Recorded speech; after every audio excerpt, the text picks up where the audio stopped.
দুজন মানুষ এমন আছে যে দুইজন মানুষের ভালোবাসার মধ্যে কোনো স্বার্থ নাই।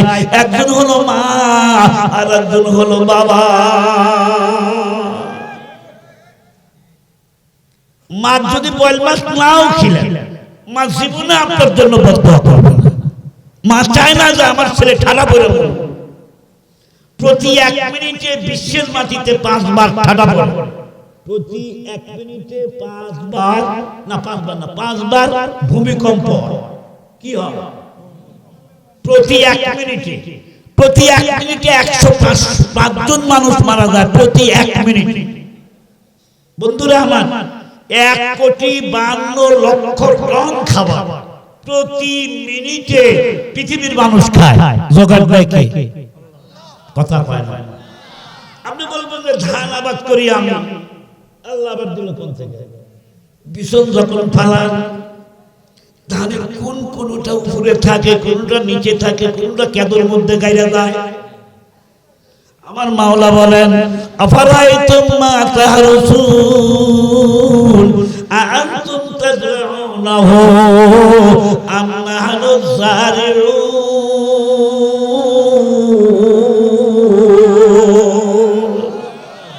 বন্দা আবার তুই করিস না, আবার তো আমি করি। বন্ধুরা আমার, দস্তরখানে 2 জামাই বসেছে, সুমন্দি খাওয়ায়। সুমন্দি বুঝেন? বিবির ছোট ভাই না বড় ভাই? বাস 12টা তো বেজে গেছে। অবশ্যই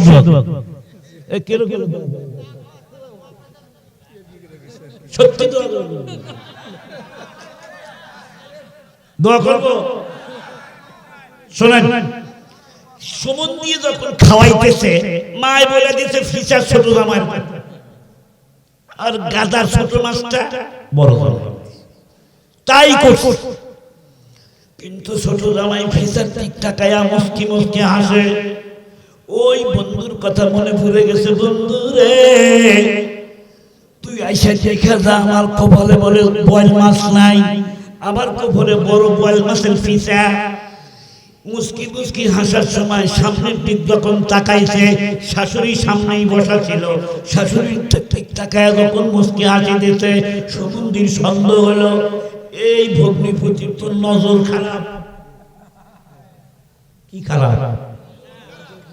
আসলে কিন্তু খারাপ নজর দিয়ে হাসে না, কপালে নাই যে। এই বলাও শেষ, ওই ফিসালা প্লেটটা টান দেওয়া শেষ। টান দিয়ে লাঠি দিয়ে এখনই আমার বাইর থেকে তোর নজর খারাপ, তুই কেন আমার মায়ের মুখের দিক টাকা মুস্কি হাসি হাসলি? মা যেমন, শাশুড়িও তো তেমন, তোর তো নজর ভালো না।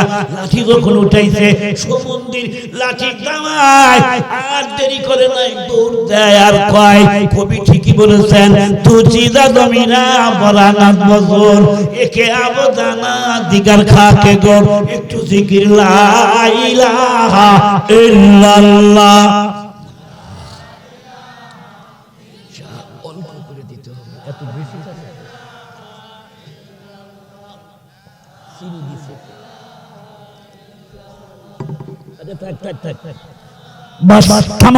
সময় নাই, সময় খুব কম।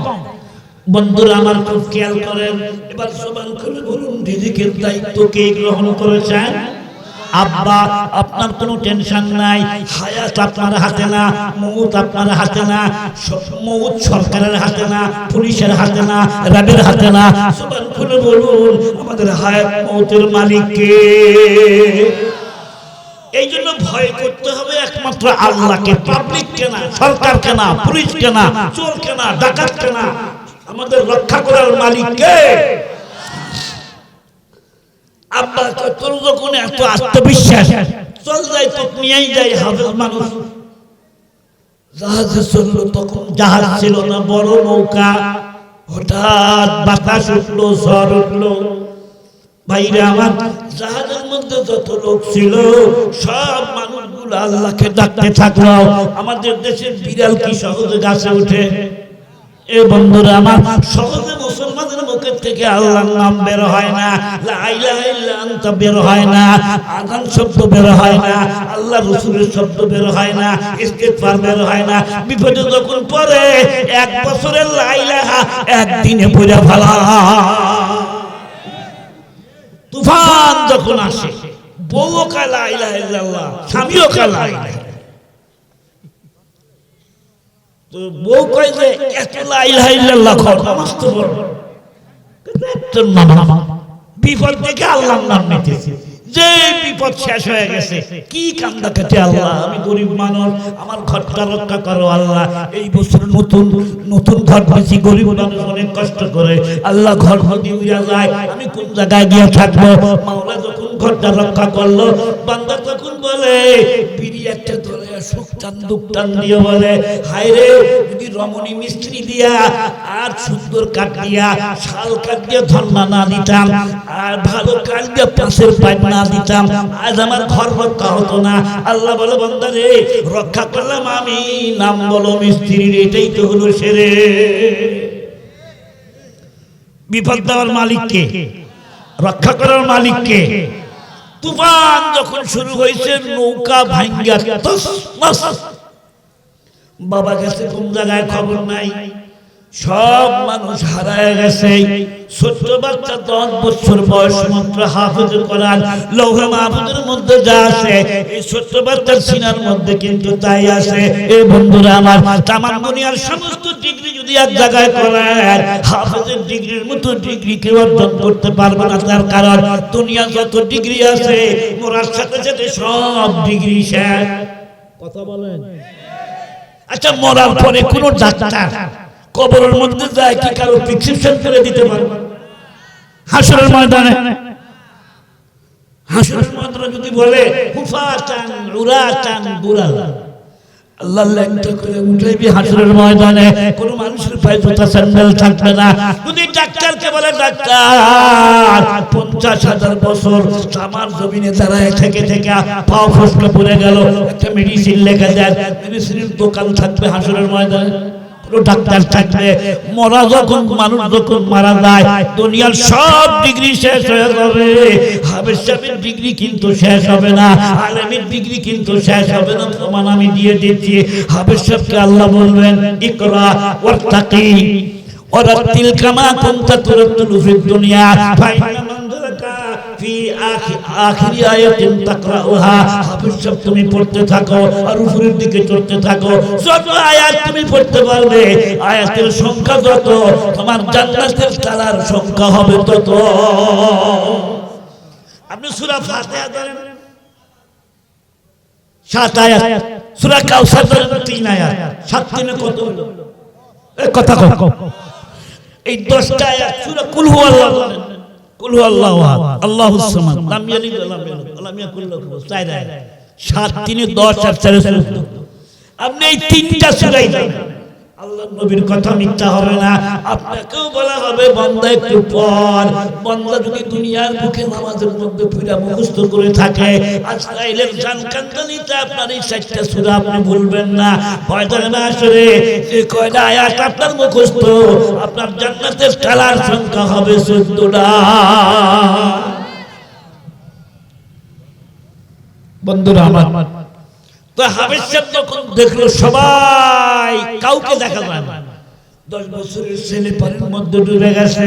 এ বন্ধুরা আমার, এই ছেলেটা যখন সাঁতার জানে না, কি জানে না, সাঁতার জানে না, পানির মধ্যে ডুব দেয়া যখন ডুবে গেছে, মাথাটা একবার বের করে মালিককে ডাক দিল, মালিক তোমার লাউহে মাহফুজের মধ্যে যা আছে আমার সিনার মধ্যে তাই আছে। ও আল্লাহ, আমি তো সাঁতার জানি না, আল্লাহ তুমি লাউহে মাহফুজকে পানির মধ্যে ডুবাইয়া বাইরো না। জবান খুলে বলুন, রক্ষা করার মালিক কে? একবার শুধু ডাক দিয়েছে। এমন সময় হাফেজ সাহেব একটা ডুব দিয়ে যেই মাত্র মাথা উঁচা করলো, তাকায় দেখে বড় মাপের একটা তক্তা তার সামনে দিয়া ভেসে যায়। হাফেজ সাহেব দেরি করলো না, ওই তক্তার মধ্যে বসে হাফেজ সাহেব জবান খুলে মালিকের প্রশংসা করে। পড়ুন সবাই, বিসমিল্লাহির রাহমানির রহিম। আলহামদুলিল্লাহি রাব্বিল আলামিন। আল্লাহ সব প্রশংসা তোমার। বাতাসে ঢেউয়ে ঢেউয়ে তক্তাখান ভাসতে থাকলো। এমন একটা দ্বীপে গিয়া তক্তা লাগলো। হাফেজ সাহেব যখন পাটা নামাইছে, দ্বীপের মধ্যে কোনো মানুষ বন্দাবন দেখা যায় না। অনেক দূর হেঁটে যাওয়ার পর কিছু মানুষের সঙ্গে দেখা হয়। একটা টুপিওয়ালা মানুষও নাই, একটা দাড়িওয়ালা মানুষও নাই। সব মানুষ ওই ধুতি পরা এবং গোলার মধ্যে ওই যে কি যেন লাগাইছে কাঠ দিয়া বানাইছে, মানে হিন্দু মানুষ। যার সাথে দেখা হয় তাকেই দেখে কেউ মুসলমান না, কেউ তাকে সালাম দেয়ও না, সে কাউকে সালাম দিতে পারে না। হাঁটতে হাঁটতে হাঁটতে হাঁটতে একটা কুড়ি ঘর দেখতে পাইলো। কুড়ি ঘরের সামনে যায় ডাক দিচ্ছেন, কুড়ি ঘরের মধ্যে কি আছেন একটু বের হয়ে আসেন, আমি আরব দেশের সন্তান, আমার বাড়ি হলো নবীজির দেশে। আল্লাহু আকবার বলেন। কে আছেন বাসার মধ্যে? একটা বৃদ্ধা মহিলা বের হয়ে আসলো, ঠিকই বলে বুড়িমা আমি একটা নৌকা নবী সন্তান, আমাকে একটু আশ্রয় দেন, জায়গা দেন, আমি আল্লাহ পাকের শুকর আদায় করতেছি, আপনার কৃতজ্ঞতা প্রকাশ করব। বুড়ি তখন বলে বাজান রে, আমার স্বামী বেঁচে নাই, আমার ঘরে একটা সুন্দরী যুবতী কন্যা আছে রে বাজান। ও বাজান তুই যে আমার বাড়িতে থাকতে চাস কেমন করে থাকবি, একটাই মাত্র ঘর, তোকে আমি কোন জায়গায় জায়গা দেব? ছেলে তখন বলে বুড়িমা আমাকে থাকার জন্য ঘর দিতে হবে না, অনুমতি যদি দেন লতা পাতা দিয়ে ঘর বানা বাইরেই অবস্থান করব। বুড়ি বলে যে তুই বাইরে থাকবি, খাবার না নাই দিল, কিন্তু একটা কুকুর বাড়িতে থাকলে তারও তো খাই খাই।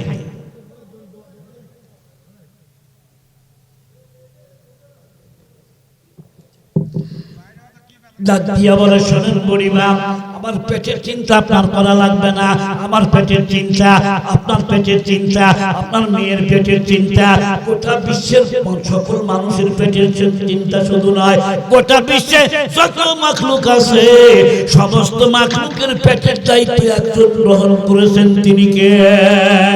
ওমা মিন দাব্বাতিন ফিল আরদি ইল্লা আলাল্লাহি রিজকুহা। আল্লাহু আকবার বলেন। বুড়ি বলে পেটের চিন্তা যদি না করা লাগে তাহলে তুই থাক, ছেলে একটা সুন্দর করে ঘর বানায় বাইরে। সকালবেলা বলে বুড়ি আমার একটা কুড়াল জানতো, কুড়াল দিয়ে কি করবে? কুড়াল দিয়ে জঙ্গলে যায় কাঠ কাট, বাজারে বিক্রি করবো, যে পয়সা পাই ওই পয়সা দিয়ে আমি আমার পেট চালাবো। সত্যি কুড়াল নিয়ে জঙ্গলে গেছে, কাঠ কাটছে, বাজারে বিক্রি করে যা পয়সা পাইছে, রুটি কিনে নিয়ে আসে, অর্ধেক নিজে খায়, অর্ধেক বুড়িকে দেয়। বুড়িকে যাক ভালোই হলো, আমার ছেলে নাই মেয়ে নাই, এই ছেলে ছেলে আমার জীবন চলতেছে। 6 মাস পার হয়ে গেল। 6 মাস পরে একদিন বুড়ির বাড়ির ভিতর থেকে কান্নার আওয়াজ আসতেছে। ছেলে বলতেছে বুড়িমা আমি হলাম হাফেজে কোরআন, আমার সিনার মধ্যে কোরআন শরীফ আছে, আপনি যদি আমার মা না, কিন্তু এই বাড়িতে আপনি থাকার জায়গা যখন আমাকে দিয়েছেন, কিসের জন্য কাঁদেন? 6 মাসের মধ্যে কোনোদিন আপনার বাসার ভেতর থেকে কান্নার আওয়াজ আমি পাই নাই, বিষাদের সাউন্ড কোনোদিন আমি পাই নাই। বুড়ি বলে বাজান রে, আজকে আমার উপরে এমন একটা বিপদ আসছে, এই বিপদ তুই উদ্ধার করতে পারবি না। ছেলে তখন বলে বুড়িমা আমার একজন আল্লাহ আছে, ওই আল্লাহ আপনাকে বিপদের হাত থেকে রক্ষা করবে। বুড়ি বলে আল্লাহ আবার কেটে,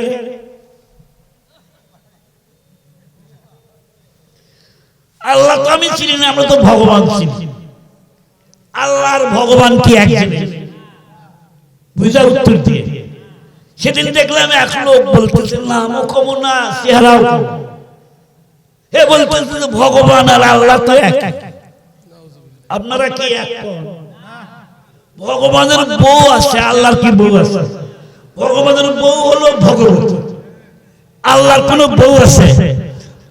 কুল হুয়াল্লাহু আহাদ আল্লাহুস সামাদ, বলেন না, লাম ইয়ালিদ ওয়া লাম ইউলাদ ওয়া লাম ইয়াকুল লাহু কুফুয়ান আহাদ।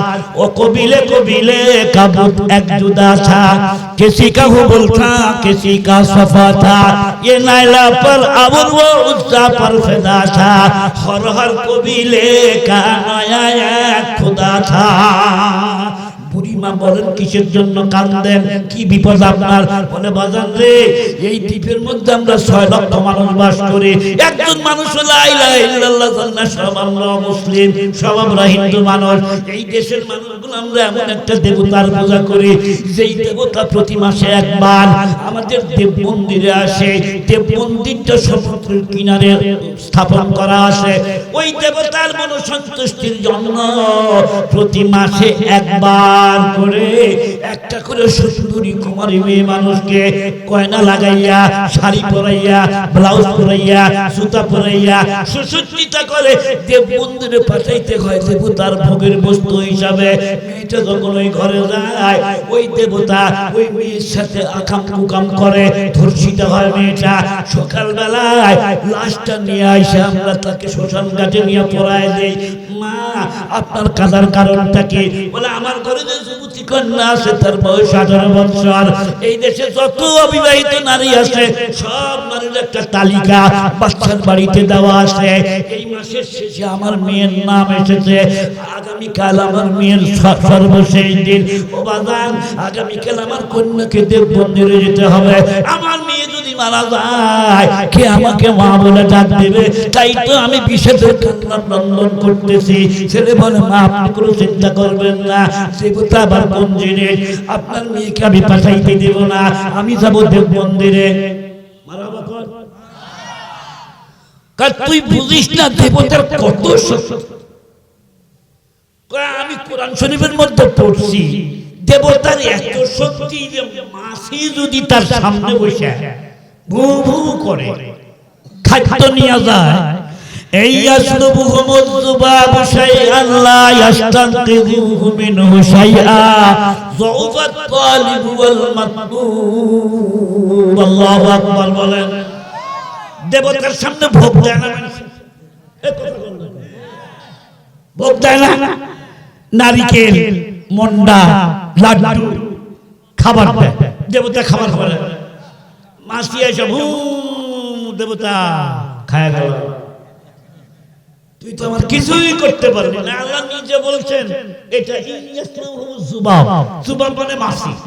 এই ইয়াসলুবুহুমুয যুবাবু শাইআন, যদি কোন জিনিস ছিড়ায় নিয়ে যায়, লা ইয়াস্তানকিযু মিনহু শাইআ, দেবতার শক্তি হয় না একটা মাছি খেদাবার সে কেমন করে মানুষের প্রতিপালক হতে পারে। জোরে কথা বলতে হবে, ঠিক না ঠিক? আমার আল্লাহর শক্তি আর দেবতার শক্তি কি? দেবতার কি কোনো শক্তি আছে? ও ঠেলা দিলে পড়ে যাবে, আর পাশার মধ্যে একটা বাঁশ দিয়ে দিয়েছে, তাছাড়া খাড়া থাকতে পারবে, কথা হয় না। মানে দেখবেন এরকম খাড়া আছে, ওই এমনি খাড়া না, বাঁশ যে খোদার পাশায় বাঁশ না দিলে খাড়া হবার পারে না, সে মানুষের খোদা হতো। তুই দুর্বল, যাউফাত তালিবু ওয়াল মাতলুব, যে পূজা করে সেও দুর্বল, যার পূজা করে সেও দুর্বল। এটা আমার কথা না, এটা আল্লাহ পাকের কথা। পরের দিন পুলিশ আসলো, শাড়ি নিয়ে, গহনা নিয়ে, অলংকার নিয়ে। বুড়ি, তোমার মেয়েকে সাজিয়ে দাও। বুড়ি কাঁদতে কাঁদতে এগুলি নিয়ে বাসার মধ্যে ঢুকছে। ছেলে এসে পুলিশের অগোচরে, পুলিশের চোখে ফাঁকি দিয়া, পুলিশ মনে করছে এটা এই বাড়িরই ছয়, এটা বাড়িরই ছয় করে নাকি আপনার দেশে বাড়ির ছেলে। লাগতেছে মা একটু ভিতরে যাইতে পারি? পুলিশ মনে করছে না বাড়ির গাদা।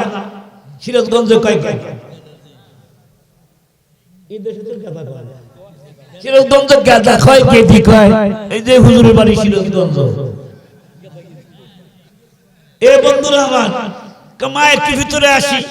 ভিতরে যা বলতেছে, মা ওই শাড়িটা আপনি আমার বোনকে পরাবেন না, ওই গহনাটা আমার বোনকে আপনি পরাবেন না, ওই হাই হিল জুতা আমি পরবো, ওই শাড়ি আমি পরবো। মাগো একবার আমার চেহারার দিক তাকায় দেখুন, আমি নবীর দেশের মানুষ। আল্লাহু আকবার বলেন। আমার নবী যেমন সুন্দর, আরব দেশে যায় দেখবেন আরব দেশের মানুষরাও তত সুন্দর।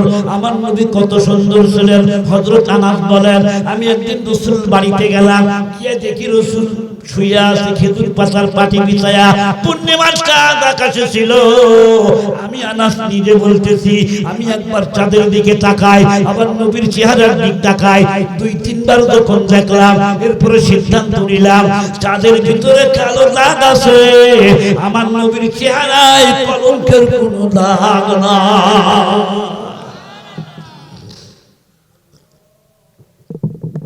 বুড়িবা দেন পড়ায় দেন। বুড়ি তো মনে মনে খুশি, আমার বেটিটা বেঁচে যাবে। সুসজ্জিত হলো হাবেশ সাহেব, লম্বা করে ঘোমটা দিল। এক পুলিশ আগে আগে যায়, আর এক পুলিশ পিছে পিছে যায়। পুলিশ কি তদন্ত করে নাই? পুলিশ কি দেখে নাই আমরা ছেলে নিচ্ছি না মেয়ে নিচ্ছি? পুলিশ কেন দেখে না? এটা ভোগের বস্তু, দেবতার ভোগের বস্তু। তাকাইলেই যদি দেবতা আবার আমার চোখটা তুলে নেয়, ভয়েই তাকান। আচ্ছা মন্ত্রীর বউ যদি রাস্তা দিয়ে কেউ কি তাকাবে? ডাইরেক্ট ইনডাইরেক্ট মন্ত্রীর বেশি তাকাইলে আবার যদি মন্ত্রী সাহেব বাইরে আমার তখন নিয়ে গেল দেব মন্দিরে, হাবেশ সাহেব ভিতরে ঢুকলো, বাইরের থেকে শিকল আটকায় দিল। পুলিশ জানে এই মেয়েটা ধর্ষিত হবে, পুলিশ তো জানে না এটা হাবেশ সাহেব, এটা পুরুষ মানুষ। হাবেশ সাহেব ভিতরে গেল, আসরের নামাজ হয়ে গেছে, সূর্য ডুবে যাচ্ছে এখন। হাবেশ সাহেব যাবার সময় শাড়ির আঁচলের নিচে দুটো হাতিয়ার নিয়েছিল। এক হাতিয়ারের নাম জায়নামাজ, আর এক হাতিয়ারের নাম হলো তলোয়ার। আপনারা বলবেন হুজুর তলোয়ার হাতিয়ার বুঝলাম, জায়নামাজ কেমনে হাতিয়ার হলো? শুর কর কুরআন কো মুসলিম, শুর কর কুরআন কো মুসলিম, রব সে বেগানা হুয়া, খুদ ভি রুসওয়া হুয়া, দিন কো ভি রুসওয়া কিয়া। যেদিন থেকে মুসলমান কোরআন ছেড়ে দিয়েছে, যেদিন থেকে মুসলমান জায়নামাজকে হাতিয়ার বানান বাদ দিয়েছে, ওই দিন থেকে মুসলমানের মায়ের খাওয়া আরম্ভ হয়েছে। মুসলমানের সম্পর্ক আল্লাহর সাথে নাই, মুসলমানের সম্পর্ক হলো এখন বড় নেতার সাথে। কথা খালি চিন্তা করে কোন দল ক্ষমতায় যাবে, ওই দলের ম্যাচ ধরবে। কথা কয় না। যদি একবার কায়দায় লাগে তাহলে তো আমি ওরা বলবে যে এই ছেলেটা ভালো চাকরি দিয়ে। বন্ধুরা আমার শুনুন, হাবেশ সাহেব যখন ভিতরে ঢুকলো দুটো জিনিস দিয়েছে, জবান খুলে বলুন কয়টা জিনিস? একটা হলো জায়নামাজ, আর একটা হলো তলোয়ার। জায়নামাজ কি জন্য নিয়েছে? মানুষ যখন বিপদের মধ্যে পড়িয়া জায়নামাজ নিয়েছে, আল্লাহকে ডাক দেয়, দুনিয়ার কেউ উদ্ধার করতে না পারলে রক্ষা করেন কে? 40 বছর যে মানুষটা তাফসীর করেছে, এমন একজন মুফাসসিরের কথা আজকে বলছি এই মুহূর্তে, জায়নামাজ দিয়ে। উনি একটা মেসকাত পর্যন্ত মাদ্রাসার প্রিন্সিপাল, নামটা নাই বললাম। ওনার বয়স বর্তমান চলতেছে প্রায় 66 বছর। কত বছর ধরে তার সাথে আমার বয়ান ছিল। উনি নিজে আমাকে বলেছেন যে হুজুর আমার বড় মেয়েটা যখন গর্ভবতী হলো, আমার বড় মেয়ে ছোট মেয়ে সবাই পর্দা নিছে, হাসপাতালে নিয়ে গেলাম, বাচ্চা হচ্ছে না দেখে ডাক্তার দেখেই বললো তাড়াতাড়ি আল্ট্রাসাউন্ড করো। কি আল্ট্রাসাউন্ড? কেন? দেখতে হবে সন্তান কোন পজিশনে আছে। কিছু বাটপাট ডাক্তার বাংলাদেশে আছে, জানেই যে নরমাল ডেলিভারি হয়ে যাবে, জানার পরেও শুধু টাকার জন্য পুরুষ হয়ে সিজার করে, মহিলা ডাক্তার ছাড়াই। আসলে কথা বলেন। আমাকে হুজুর কাঁদতে কাঁদতে বলছে যে হুজুর, আমি বললাম যে ঠিক আছে আল্ট্রাসাউন্ড করলাম, রিপোর্ট দেখেই বলতেছি সে ফলতু উল্টে গেছে, পানিও তো শুকিয়ে গেছে, তাড়াতাড়ি বেরো না, টাকা জমা দেন। বিপদের মুহূর্তে মানুষকে কিভাবে কাবু করা যায় এমন তো ডাক্তাররা খুব ভালো। আর কথা কর না, আর দোষ দেয় দেশটা শেষ করলো হুজুররা। হুজুররা এরকম সব করে তাজা মানুষের জবাই করে পেটের থেকে সলবাই করা, আজ থেকে 20 বছর 30 বছর আগে পেট কাটা সলবাই করার কল্পনাও কেউ করতে পারে না। কথা বলেন। আমি তখন বললাম কেউ অপারেশন করবে, ডাক্তার বলে আমি অপারেশন করব। আমি তখন বললাম মহিলা ডাক্তার নাই, কেন মহিলা ডাক্তার নাই? আমার মেয়ে তখন আমাকে ডাক দিল, বাবা গো ছোটবেলার থেকে পর্দা পরিধা করেছি গো বাবা, জীবনে পর্দার বাইরে যাই নাই। ও বাবা পুরুষ ডাক্তার কি আমি সিজার করাবো না? জীবন যদি চলেও যায় জীবন দিব তবু সম্মান দিতে পারবো না। বাবা আপনি আলেম মানুষ, ব্যাগের মধ্যে যায় নামাজটা আছে, যায় নামাজটা বিছান। হুজুর বলে হুজুর আমি ওযু করলাম, যায় নামাজে দাঁড়াইয়া 2 রাকাত নফল নামাজ শুধু পড়লাম। 2 রাকাত নফল নামাজ পড়ে হাত তুলতে দেরি, আমি বাবা হইয়া আমার চোখে পানি আসতে দেরি হলো না, হাত তুলে দোয়া করতে শুরু করলাম। তো কাদের হায়